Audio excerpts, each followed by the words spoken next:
علماء نے لکھا ہے دیکھو نبی کتنے رحمت للعالمین تھے نا, کتنی رحمت تھی, لیکن خودکشی ایک شخص نے کی, نبی نے اس کا جنازہ نہیں پڑھایا, حالانکہ آپ تو رحمت للعالمین ہیں, اور اس کا جنازہ فی نفسی ہی جائز بھی ہے تو مسلمان نہ وہ. علماء کہتے ہیں اس حدیث کی روشنی میں علماء کہتے ہیں کہ جو خودکشی کرے گا مسجد کا مقتدا رہبر یا کوئی بڑا عالم اس کا نماز جنازہ نہ پڑھائے, بائیکاٹ کرے. لیکن ہم کیا کر رہے ہوتے ہیں یہاں پہ, نہیں بھائی اس کی تعریفوں پہ پول باندھ رہے ہوتے ہیں. وہ جو انڈیا میں ایک لڑکی نے خودکشی کی تھی نا, بہت لوگوں نے ترس کھایا, میں نے کوئی ترس والا بیان نہیں کیا, میں نے کہا اللہ مغفرت کرے, مسلمان تھی لیکن کوئی اچھا کام نہیں کیا. یہ واجب التعزیر ہے بھائی, تم جرم بھی کر رہی ہو اور ساری دنیا کو بتا کے دریا میں چھلانگ لگا کے اور بھی لوگوں کو کہہ رہی ہو کہ سب چھلانگے مارو, یہ تو بے صبری ہے نا. نیکی کو پروموٹ کیا جاتا ہے, ہائی لائٹ کیا جاتا ہے کہ دیکھو غم کے موقع پر میں یہ صبر کر رہی ہوں, تو آپ لوگ بھی صبر کرنا سیکھو.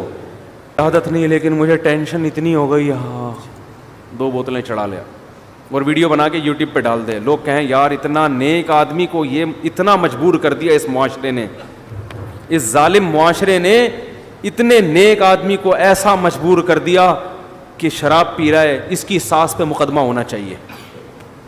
اس داماد کو کس نے ٹینشن دی ہے؟ ساس نے. اس کے سسر پہ مقدمہ, اس کی بیوی کو جیل میں ڈال دینا چاہیے, اس کی ٹینشن ہے. ابے بھائی یہ ٹینشن اس نے دی ہے نہیں دی ہمارے سامنے نہیں, تو جو جرم کر رہا ہے نا تو لوگوں کو گواہ بنا رہا ہے. اب اس انڈیا کی وہ لڑکی کی ساس غلط تھی نہیں تھی ہمیں نہیں پتا, لیکن آپ کا غلط ہونا تو آپ نے خود ثابت کر دیا نا اپنے آپ کو حرام موت مار کے. دیکھو میں اپنے آپ کو اس لڑکی سے بہتر نہیں سمجھتا, قیامت میں شاید وہ بخشی جائے اور ہم لٹکے ہوئے ہوں, لیکن اصول کی بات شریعت کی جو ہے وہ تبدیل نہیں ہو سکتی. جرم کو پروموٹ کرنے کی, ہائی لائٹ کرنے کی اور اس کی حوصلہ افزائی کرنے کی اجازت نہیں ہے. ہم تصویر کے ایک رخ کو دیکھتے ہیں, دوسرے رخ کو نہیں دیکھ رہے ہوتے. ایک بہت بڑا سنگر تھا, جب اس کی ڈیتھ ہوئی ہے تو اس کا جنازہ لایا گیا ہمارے ہاں, ہمارے شیخ حضرت مفتی رشید احمد صاحب کے, حضرت نے انکار کر دیا نماز جنازہ پڑھانے سے, فرمایا میں نہیں پڑھاؤں گا. ہو سکتا ہے چھپ کے بہت دعائیں مانگی ہوں اس کے لیے, بظاہر یہی لگتا ہے اکیلے میں بہت روئے ہوں گے اللہ اس کو معاف کر دے, کھلے عام اس کا جنازہ نہیں پڑھایا تاکہ عبرت ہو, کوئی اچھی موت نہیں ہے یہ. ہاں کوئی چھپ کے جرم کر رہا ہے, اپنے جرم کو خود ہی چھپا رہا ہے, تو ہمیں بھی حکم ہے اس کو ہم چھپائیں. ایک اپنے آپ کو ایکسپوز کر دیا اس نے, وہ تو لوگوں کو ترغیب دے رہا ہے جرم کی. تو اس لیے بھائی ان چیزوں میں آج بے اعتدالی بہت ہونے لگی ہے, ہم حدود شریعت سے تجاوز کرتے ہیں. مجھے کچھ سنگر لوگ ملتے ہیں کہ ہم نے توبہ کر لی ہے, ہم پہلے ایسے تھے, ہم یوں تھے. تو ٹھیک ہے بیچاروں نے توبہ کی, اللہ ان کی توبہ قبول فرمائے, لیکن میں ان سے اکثر ایک بات کہتا ہوں کہ یار اپنے ماضی کو بھول جاؤ. ماضی کو ایک تصویر تو چلو کوئی اپنی محفوظ رکھ لے کہ لوگوں کو ترغیب دینے کے لیے کہ میں ایسا تھا اور ایسا ہو گیا, چلو ایک اس میں یہ مسئلہ سمجھ میں آتی ہے تاکہ دوسرے گلوکاروں کو بھی موٹیویشن ملے. ہمارے ایک دوست تھے, وہ کہیں ڈراموں میں آیا کرتے تھے, تو پھر انہیں توبہ کی تو انہوں نے مجھے اپنی پرانی تصویر بنائی نا, دکھائی, کیپ پہنا ہوا ہے, کالا چشمہ اور عجیب سی مونچھیں رکھی ہوئی ہیں. اور جب وہ توبہ کیا ایسا, جن کی میں نے 3 شادیاں نہیں, تیسری کروائی تھی شادی, وہ ویڈیو بھی گئی تھی. اب وہ شوبز کی دنیا چھوڑ کے شادیوں پہ سیٹ ہو گئے ہیں.